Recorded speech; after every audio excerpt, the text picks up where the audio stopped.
Item ఏది అయినా try చెయ్యి ఆచి చికెన్ మసాలా. ఆచి చికెన్ మసాలా. చూడమ్మా సుజాత, ఎందుకమ్మా నన్ను చూసి భయపడతావు? నేను వచ్చింది రవి సంసారాన్ని చూసి సంతోషపడాలనే తప్ప మీ సంతోషాన్ని పాడు చేసిపోవాలని రాలేదమ్మా. అందుకనే రవితో ఈ విషయం ఏమీ చెప్పలేదు. మదన కారణంగా నీ జీవితం అన్యాయం అయిపోతుందేమోనని ఎన్నాళ్ళు బాధపడ్డాను. నిన్నిక్కడ చూడగానే ఎంతో ఆనందం కలిగిందమ్మా. పవిత్రమైన పూలదండ అర్హుడైన మనిషికే అంకితమైందనిపించి సంతోషించానమ్మా.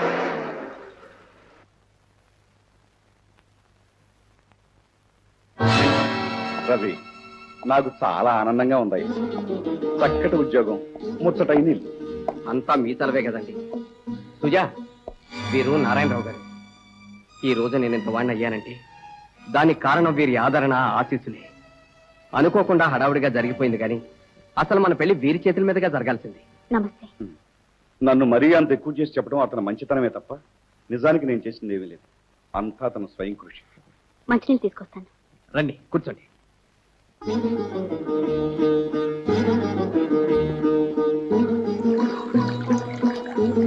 అమ్మని కూడా తీసుకురాలేపారా? నేను రమ్మన్నానయ్య, ఆవిడే రాలేదు. అది సరే, ఇంతకీ మదన్ పెళ్లి ఎందుకని ఆగిపోయిందండి? సర్లేండి, తర్వాత చెప్తారు కానీ. అది సరే అమ్మాయి. సుజా, నేను డ్రెస్ చేంజ్ చేసుకొస్తానండి. అలాగే.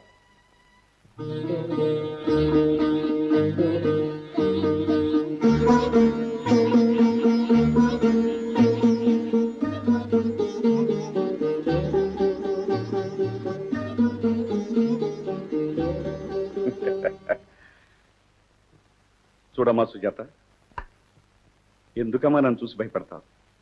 నేను వచ్చింది రవి సంసారాన్ని చూసి సంతోషపడాలనే తప్ప మీ సంతోషాన్ని పాడు చేసిపోవాలని రాలేదమ్మా. అందుకనే రవితో ఈ విషయం ఏమీ చెప్పలేదు. మదన కారణంగా నీ జీవితం అన్యాయం అయిపోతుందేమోనని ఎన్నాళ్ళు బాధపడ్డాను. నిన్నిక్కడ చూడగానే ఎంతో ఆనందం కలిగిందమ్మా.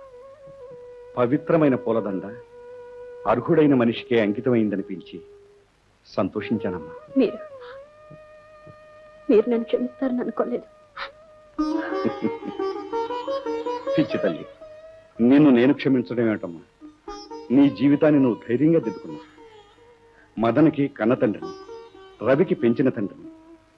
కానీ రవిని చూసుకునేనమ్మా గర్వపడేది. అలాంటి యోగుడికి భార్యవయ్యావు, నాకు కోడలవయ్యావు.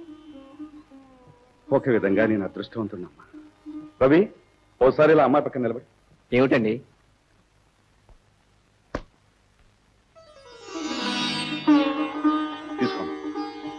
ఇప్పుడు ఇవన్నీ ఎందుకండి?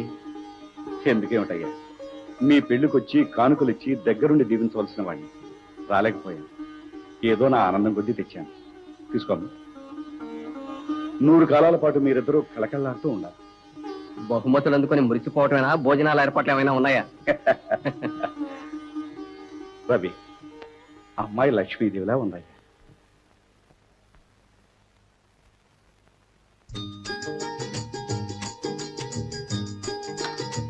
సుజా, ఆ నెక్లెస్ అప్పుడే తీ, కాసేపు ఉండదు. ఏ అంత బాగుందా? చాలా బాగుంది. ఎందుకనో తెలుసా? ఆత్మీయమైన మనిషి ఇచ్చింది కనుక, అందమైన మనిషి పెట్టుకుంది కనుక. అవును, మీకింత గొప్ప పెంపుడు తండ్రి ఉన్నారని ఎప్పుడు చెప్పలేదే? మరి నువ్వు ఎప్పుడు అడగలేదే? సరే బాబు, ఇప్పుడు అడుగుతున్నా, చెప్పండి. ఆయనకి మీకేమిటి అనుబంధం? సుజా, ఎండిపోయే మొక్కకి దానికి నీళ్లు పోసి ప్రేమతో పెంచుకునే మాలికి ఉన్న సంబంధం మాది. దారి తెలియని అనాథ పసిబాలుడికి అతనికి తోడై చేయి పుచ్చుకొని నడిపించే దైవానికి ఉన్న అనుబంధం మాది. సుజా, మాది మధ్యతరగతి కుటుంబం. విధి చేత ఓడిపోయిన మా నాన్నగారు అమ్మని ఆస్తిని పోగొట్టుకుని పసివాడినైన నన్ను వెంట పెట్టుకుని దూర బంధువైన నారాయణరావు గారింటికి చేరారు. ఒకరోజు రాత్రి ఇంట్లో దొంగ ప్రవేశించారు. సొమ్ము నగలు దోచుకుపోతుంటే మా నాన్నగారు అడ్డుపడి కత్తిపోట్లకు ప్రాణాలు పోగొట్టుకున్నారు. కన్న తండ్రిని పోగొట్టుకొని అనాథగా ఉన్న నన్ను నారాయణరావు గారు చేరదీసి ఆదరించారు. మా నాన్నగారి మీద కృతజ్ఞతతో నన్ను తన బిడ్డలాగా పెంచసాగారు. అది ఇష్టం లేని సుశీలమ్మ గారు నన్ను ద్వేషించసాగింది. పరిస్థితులు గమనించిన నారాయణరావు గారు నన్ను హాస్టల్లో పెట్టి డబ్బు పంపించసాగారు. నా చదువు పూర్తయ్యే వరకు ఆయనే సహాయం చేశారు. వారి దయ వల్లే నేను ఈ రోజు ఇంత వాడినయ్యాను. అవునండి, నిజంగా ఆయన దేవుడు. ఏమిటయ్యా అది? పువ్వులు కోయమంటే కొమ్మలు కత్తిరిస్తారు. ఏమంటే శంభలింగం గారు, చంద్రబాబు, అసలు ఏమిటండి మీ ఉద్దేశం? నన్ను నలుగురిలో అవమానించాలనా? అప్పుల వాళ్ళని తెరగొట్టేశారు. మీరు ఇవ్వనప్పుడు అప్పు చేయడం నా తప్ప? కన్న కొడుకన్న ఆలోచన కూడా లేదు. ఎందుకండి ఈ జమీందారి? తగలేసుకోవడానికా? అదేమిట్రా ఆయన ఎందుకు కోపడతావు? కావాలంటే మీ నాన్నగారిని అడుగు. ఊరుకోండి అమ్మా, ఆయాసం వచ్చేదాకా అరవనివ్వండి. పెద్దయ్య గారి మీద కోపం వీరు, వీరి మీద కోపం పెద్దయ్య గారు, ఇలా నా మీద కురిపిస్తారు. అందుకేగా నాకు జీతం ఇచ్చేది. అవును, లేకపోతే నాకివ్వకపోతే ఈ డబ్బు ఆస్తి ఏం చేద్దామని? పైకి పోయేటప్పుడు మూట కట్టుకుని నెత్తినట్టు పోదామనా? అవునయ్యా, పైకి పోయేటప్పుడు మూట కట్టుకుని నెత్తినెట్టుకు పోతాను. కుదరదు అనుకో, ఏ ధర్మసత్రానికో రాస్తాను. అంతేగాని నీలాంటి గాడిదికి రాస్తాను అనుకుంటున్నావా? ఈ తండ్రి సంపాదించాడు కనుక ఒళ్ళు పై తెలియని ఖర్చు అలవాటైంది. ఏమిటండి ఆయన మీద అరుస్తారు ఎందుకండి? నువ్వు నోర్మై. చెప్పాను కదమ్మా, తండ్రి కొడుకుల మధ్య తడికింది నేను. ఇద్దరు తిట్లు నేనే కాయాలి. అందుకేగా నాకు జీతం ఇచ్చేది. అసలంతా వాడి దురదృష్టం. వైభవంగా పెళ్లి చేసి ఓ ఇంటి వాడిని చేస్తేనైనా మీ తిట్లు చివాట్లు తప్పుతాయేమోనని ఆశపడ్డాను. ఆ పిల్ల కాస్త అలా తగలడింది. తగలడింది ఆ పిల్ల కాదే, నీ కొడుకేనే. ఆ పిల్లకే నిక్షేపంగా పెళ్లి చేసుకుంది, లక్షణంగా కాపురం చేసుకుంటాను. ఏమిటి, సుజాత పెళ్లి చేసుకుందా? ఎవరినండి? నీ కొడుకు లాంటి మూర్ఖుని కదే, సభ్యత సంస్కారం ఉన్న మన రవిని. ఏమిటి, రవి చేసుకుందా? అవును, మద్రాసు వెళ్లి రవిని చేసుకుని హాయిగా ఉంది.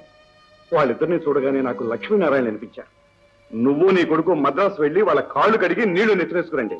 అప్పుడైనా బుద్ధి వచ్చి మాట్లాడేవు. భ్రష్టుని కన్నావు, భ్రష్టుని అంటున్నావు. అనండి అనండి, ఇంట్లో వాళ్ళు అనడం, పరాయి వాళ్ళని పొగడ్డం మీకు అలవాటేగా. అంతా నా కర్మ. అబ్బబ్బబ్బా, నేను ఇప్పుడు ఏమన్నాననే? సుజాత మన వాణ్ణి చేసుకోలేదనే బాధతో ఆ మాటలు అన్నానే గాని తప్పే మాట్లాడని చెప్పు. అంతలోనే ఏడు మొదలెట్టేశాను. సరే సరే ఊరుకో. ఏయ్, నువ్వేంటి లోపలికి? నీకు పెళ్లి అనేది జరిగితే నాతోనే జరగాలి, లేకపోతే ఇద్దరం పెళ్లిళ్ళు కాకుండానే బ్రతకాలి. నన్ను కాదంటే బ్రతుకంతా నరకయాత్ర పడేట్టు చేస్తాను.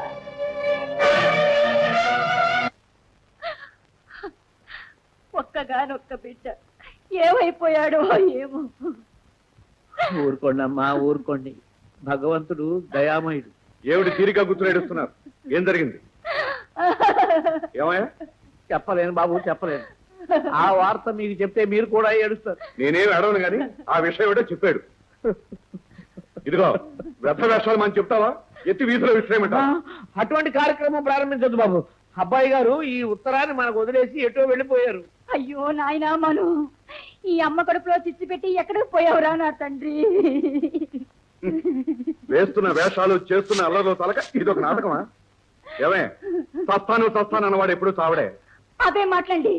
కన్నబిడ్డ ఇల్లు వదిలిపోతే కాస్తైనా ఆందోళన లేకుండా నాటకం అంటారు ఏమిటండి? వెర్రి విధవ, ఎక్కడికి పోయాడో ఏమిటో. ఎక్కడికి పోడు, చేతిలో చిల్లరైపోగానే కొంపకే చేరతాడు. ఏమయ్యా? చేస్తాను బాబు. ఆ సంగతి చెప్పు. శంభులింగం గారు, అమ్మా, ఆయన మాటలకేం గాని వాడు ఏ అఘాయిత్యం చేసి ప్రాణం మీదకు తెచ్చుకుంటాడోనని నాకు భయంగా ఉంది. వెతకండి, వాడెక్కడున్నా తీసుకురండి. మీరేం భయపడకండి అమ్మా. అబ్బాయి గారి ఫోటో అన్ని పేపర్లోనూ అచ్చు గుర్తించేస్తా. ఎక్కడున్నా ఎవరో ఒకరు తీసుకొచ్చేస్తా. కాకపోతే కాస్త ఖర్చు అవుతుంది. ఎంతైనా పర్వాలేదు. అలా అన్నారు బాబు. ఝన్ ఝన్ ఝన్ తెలుగు వన్